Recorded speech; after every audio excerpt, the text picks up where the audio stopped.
В эфире телеканала «Якутия-24» продолжаются прямые трансляции из подмосковного полигона Алабино, где проходит очередной этап танкового биатлона в рамках армейских международных игр. Меня зовут Николай Борисов, и сегодня третий день полуфиналов. В полуфинальной эстафете сошлись команды Сербии, Белоруссии, Индии и Казахстана. Ранее российские танкисты победили во втором полуфинале биатлона с результатом 1 час 26 минут и 53 секунды. Это время стало рекордным в двух полуфинальных играх. Второй команда финишировала Монголии, отстав от россиян более чем на полчаса. Их результат 2 часа 2 минуты 38 секунд. На третьем месте оказались танкисты из Венесуэлы с итоговым временем 2 часа 20 минут, а замкнула четверку команда Армении, результат которой 2 часа 29 минут 27 секунд. Напомним, сегодня встречаются команды Сербии, Белоруссии, Индии и Казахстана.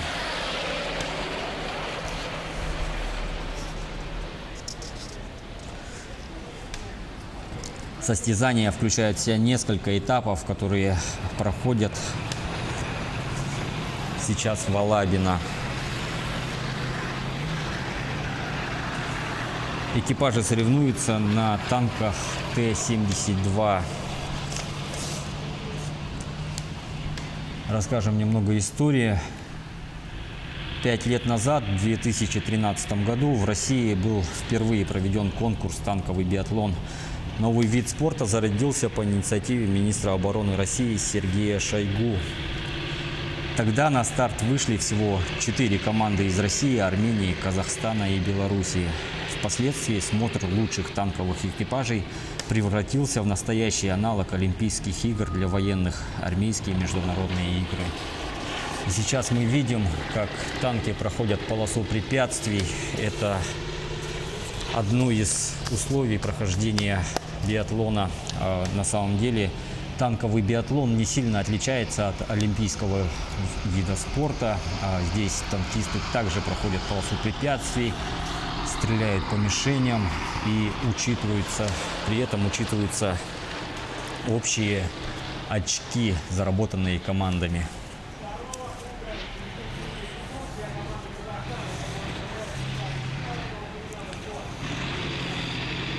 Летом 2013 года были заложены главные принципы и правила конкурса танкистов. Турнир состоит из 4 этапов. Это индивидуальные гонки, спринт, эстафета и спортивный старт. Практически все, как в классическом лыжном биатлоне. Дистанция поделена на несколько огневых рубежей, а за промахи на каждом полагается дополнительный круг.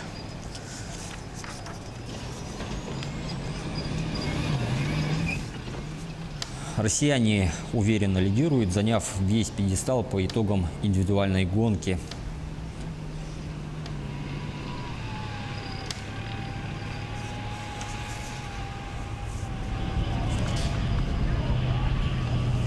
Сейчас идет стрельба по мишеням, а другие команды проходят полосу препятствий. Полоса препятствий делится на участок заграждений и маневрирования, брод, колейный проход в минно-взрывном заграждении, курган, огненная полоса, противотанковый ров с проходом, макет колейного моста, гребенка, эскарп и косогор. Результат заезда танкового экипажа складывается из общего времени за прохождение дистанции и начисленного количества штрафных баллов.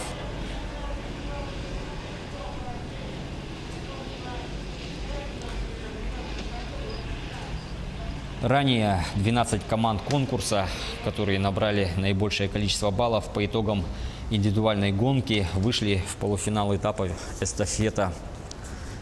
Напомним, сегодня соревнуются команды Сербии, Белоруссии, Индии и Казахстана. А ранее наши российские танкисты победили во втором полуфинале с результатом 1 час 26 минут и 53 секунды. Это стало рекордом в двух полуфиналах.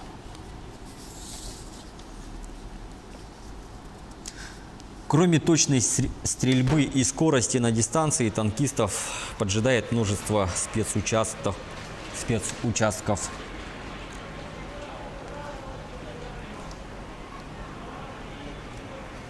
Скорость здесь, как мы видим, тоже немаловажный фактор. Получив штрафное очко, танкисты должны пройти 500 метров. Лучше это преодолеть с максимальной скоростью.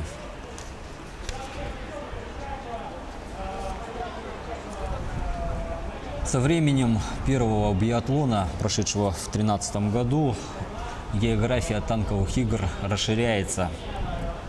Теперь она охватывает 3 континента и 4 части света. Это Европа, Азия, Африка и Южная Америка. Также меняются правила постепенно. Главные изменения были связаны именно с резким увеличением числа команд.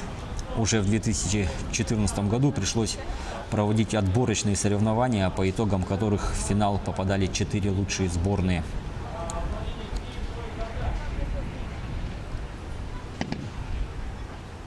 Попасть на танковый биатлон можно, купив билеты, и он считается по праву одним из самых зрелищных конкурсов армейских международных игр.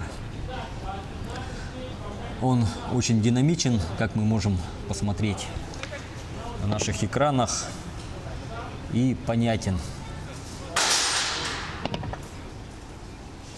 Здесь сразу видно, попал экипаж или промахнулся, правильно преодолел препятствие или просто заглох на трассе.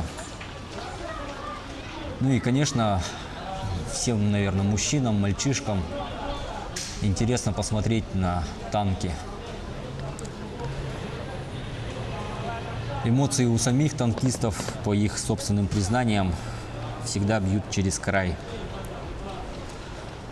Можно отметить, что Россия неизменная хозяйка конкурса, и она безоговорочно завоевывает первые места пьедестала. Но при этом растет конкуренция. Ну, конечно, не только из-за увеличения числа стран-участниц.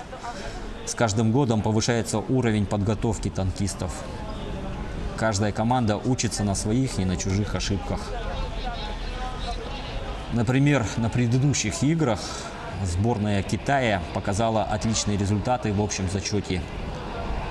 А тогда китайские танкисты выступали впервые и умудрились даже погнуть орудие на одну из своих машин, преодолевая танковый ров, вот, который мы видели буквально несколько секунд назад на аналогичном танковом рве.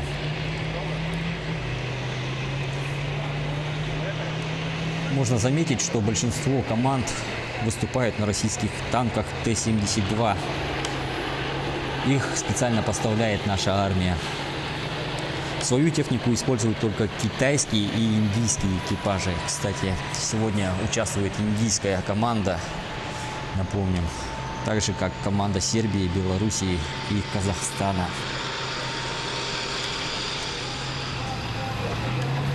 Одна из самых сильных команд – это команда Белоруссии.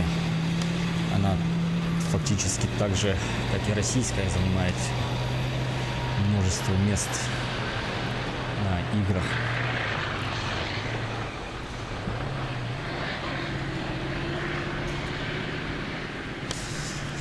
Игры проходят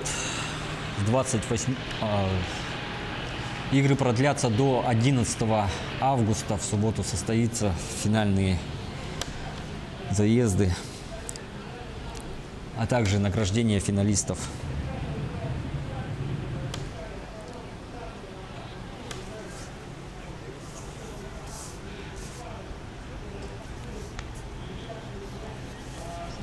Сейчас мы видим, как проходят, что называется, на скорость.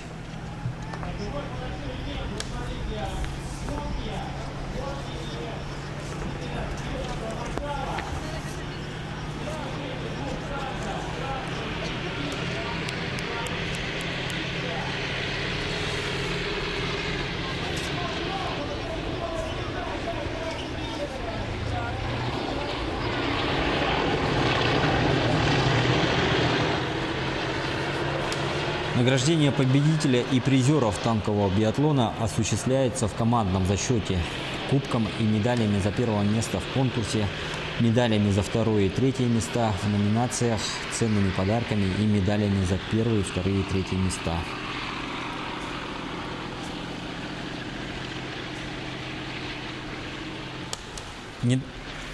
Недавно министр обороны России генерал армии Сергей Шойгу заявил, что прошедшие этапы армейских международных игр демонстрируют возросший уровень мастерства участников. Как мы видим, ни одного заглохшего танка не наблюдается, все уверенно проходят полосу препятствий.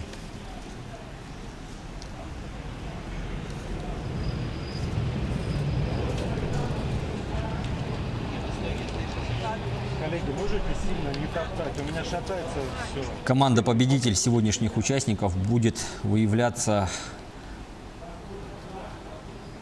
судейской комиссией по сумме результатов всех 4 этапов.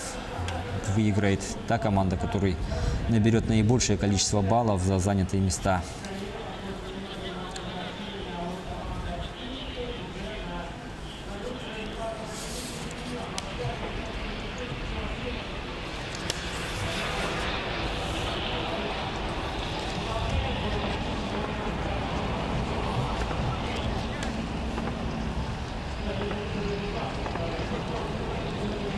По традиции все марафоны биатлона проходят на подмосковном полигоне Алабино.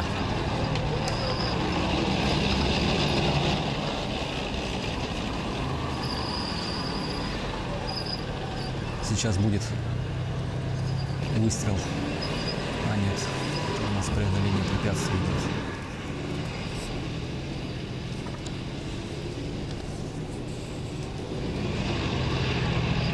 Кстати, одним из очень важных факторов это меткая стрельба, так как можно получить штраф. Вчера наши танкисты поразили 23 мишени, из них все фактически блестящие, всего мишеней было 24.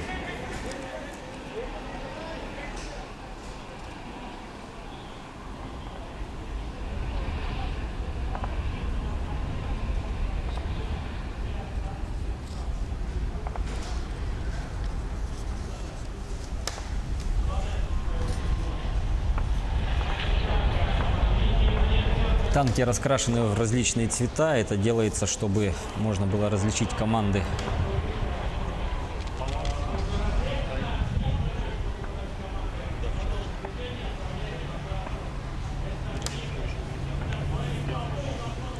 Сам полигон Алабино подготавливается несколько месяцев.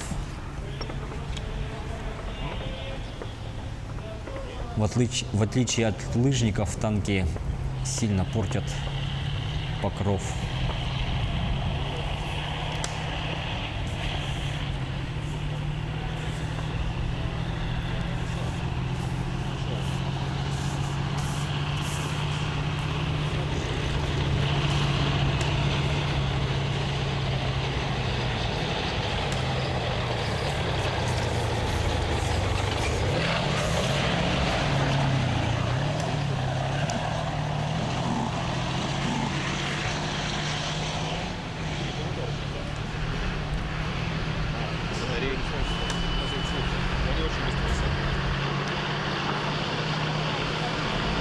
Выстрел сейчас произойдет.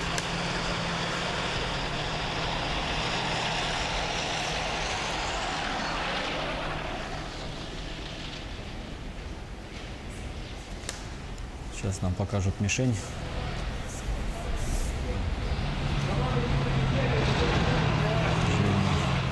Непонятно.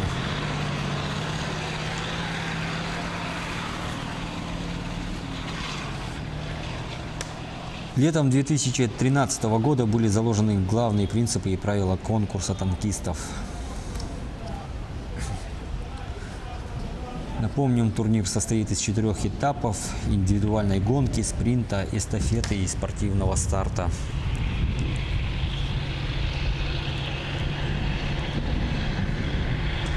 Кроме точной стрельбы и скорости на дистанции, танкистов поджидает множество спецучастков. Это преодоление колейного моста и водной преграды, Змейка, Холм, Эскарп и минное поле. Любая неточность механика-водителя здесь также может вылиться в штрафные секунды.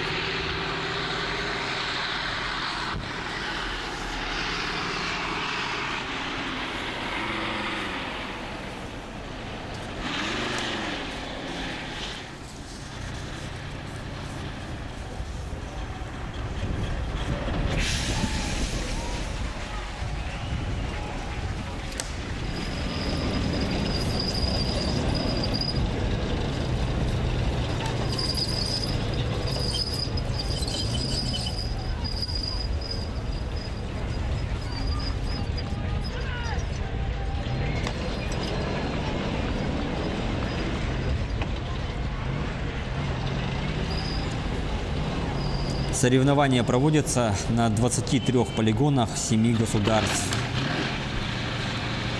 Уже прошедшие этапы конкурсов демонстрируют высокий дух состязательности и возросший уровень мастерства всех участников. Важно и то, что игры дают возможность проверить в экстремальных условиях надежность техники и вооружения. Напомним, большинство команд соревнуются на российских отечественных танках Т-72.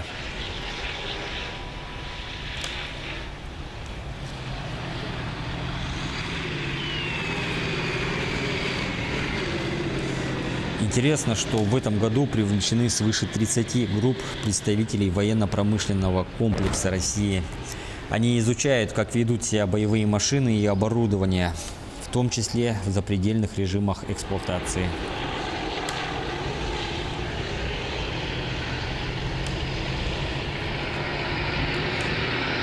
Министр обороны Сергей Шойгу отметил, что, цитата, «еще недавно, рискуя жизнью, они боролись с международным терроризмом, а сегодня успешно демонстрируют свои навыки в 3 конкурсах: танковый биатлон, мастера артиллерийского огня и глубина».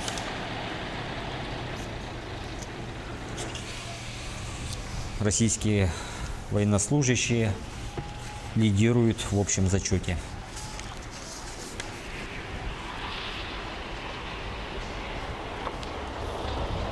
Команда передает эстафету другому составу.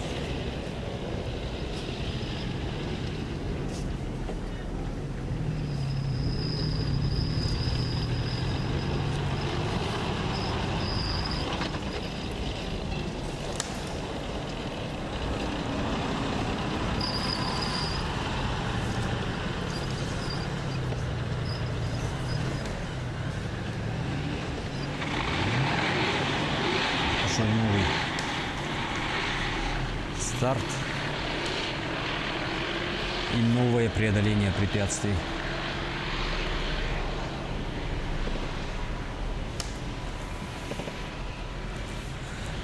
Для тех, кто присоединился к нам в эти минуты, напомню, что мы ведем прямую трансляцию с подмосковного полигона Алабино, где проходит очередной этап танкового биатлона в рамках армейских международных игр.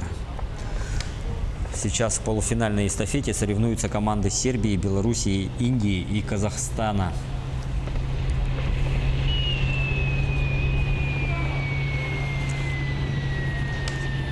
Состязания включают в себя несколько этапов, проводя которые мы увидим лучшую команду, показавшую наилучший результат, слаженность действий, весь свой профессионализм и талант, на что они способны.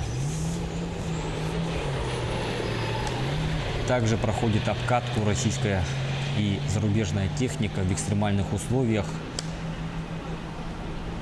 что дает нашим конструкторским бюро возможность проверить технику в экстремальных условиях. Танк выходит на позицию.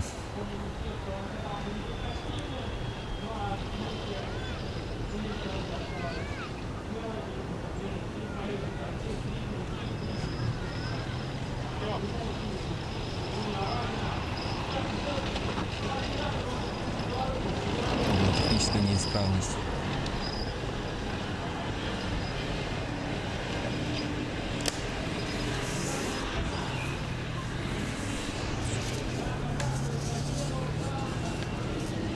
Все напоминает Олимпийские игры.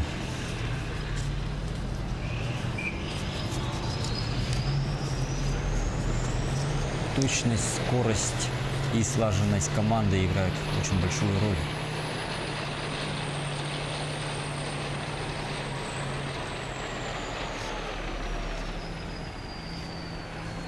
Сейчас произойдет выстрел.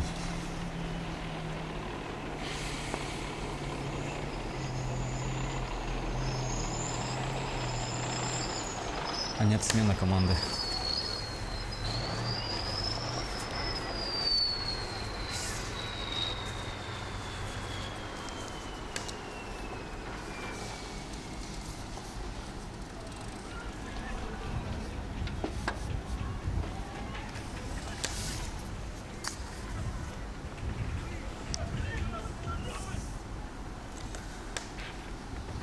Первым испытанием для команды становится индивидуальная гонка. Здесь определяется самый быстрый экипаж. Хотя вырвать победу на 7-километровой дистанции непростая задача. На протяжении всей дистанции экипаж сталкивается с множеством препятствий, которые приближают экипаж к боевой обстановке. Это брод, эскарп, косогор, мины, противотанковый ров. Помимо этого проводится стрельба из основных видов вооружения на огневых точках.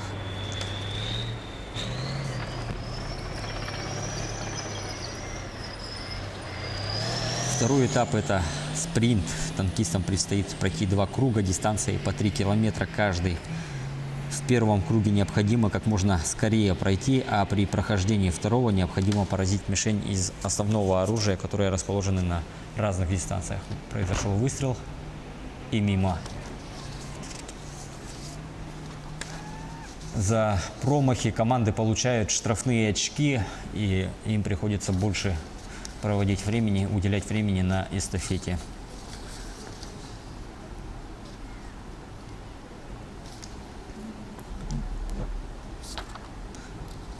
На третьих этапах состязания это гонка преследования. Цель у них проехать 3 круга расстоянием в 4 километра. Особенность прохождения такой дистанции – это первые 2 круга сопровождаются поражением мишеней из основного оружия, управляемыми и стандартными снарядами. После чего на 3-м круге экипаж использует дополнительное оружие, то есть спаренный пулемет.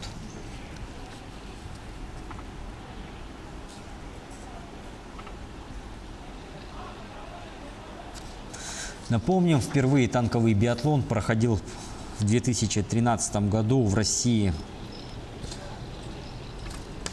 Инициатором его стал министр обороны России Сергей Шойгу. Тогда на старт вышли всего 4 команды из России, Армении, Казахстана и Белоруссии. Ежегодно увеличивается количество команд, а также уровень профессионального мастерства танкистов. И Россия пока является лидером. В то же время команды-новички тоже не стоят на месте.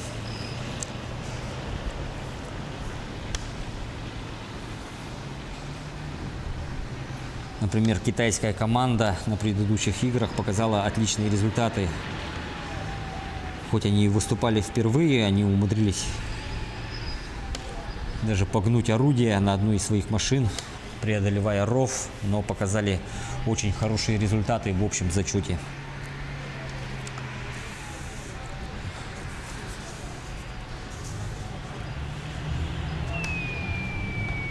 Игры продолжаются на протяжении нескольких дней. Это третий полуфинальный марафон. Соревнуются команды Сербии, Белоруссии, Индии, Казахстана.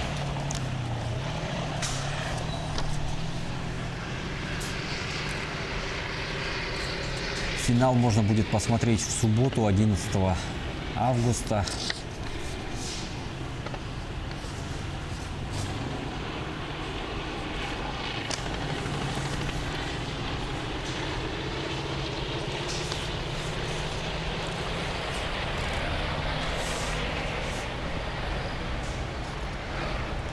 Где пройдет торжественная церемония закрытия армейских игр.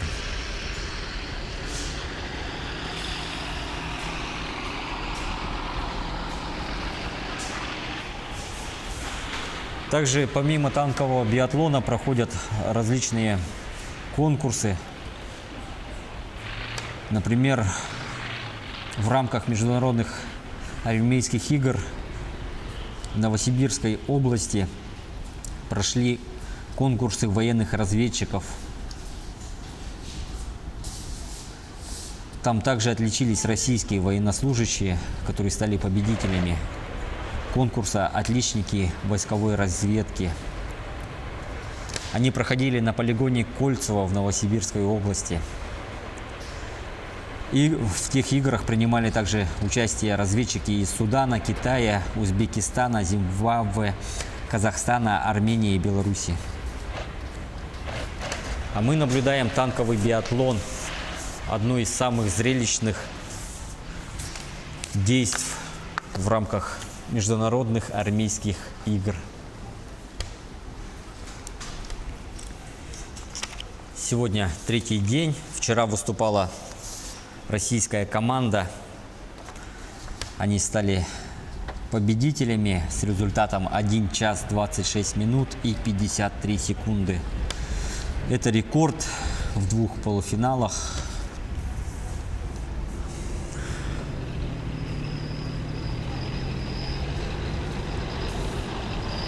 В этих играх одним из основных параметров становится скорость.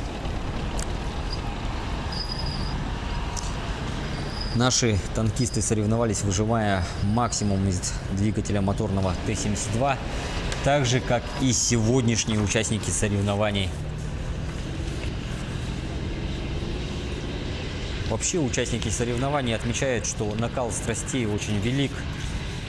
Каждый стремится стать лучшим. Никто не хочет никогда уступать. Большие надежды всегда ставятся на меткость, на скорость и слаженность действий экипажей танков.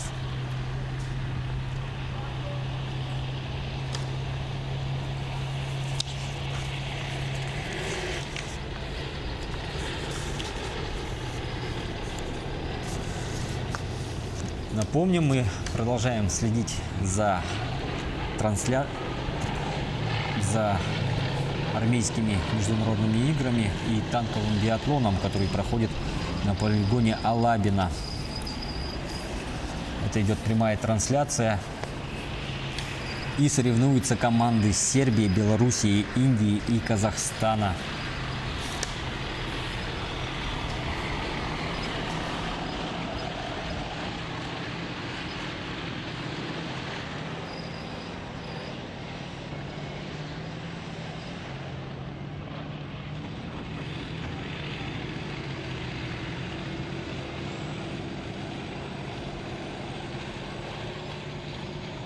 Продолжается уже несколько дней. Финал состоится 11 августа в субботу, где будет яркая церемония награждения, финал международных армейских игр.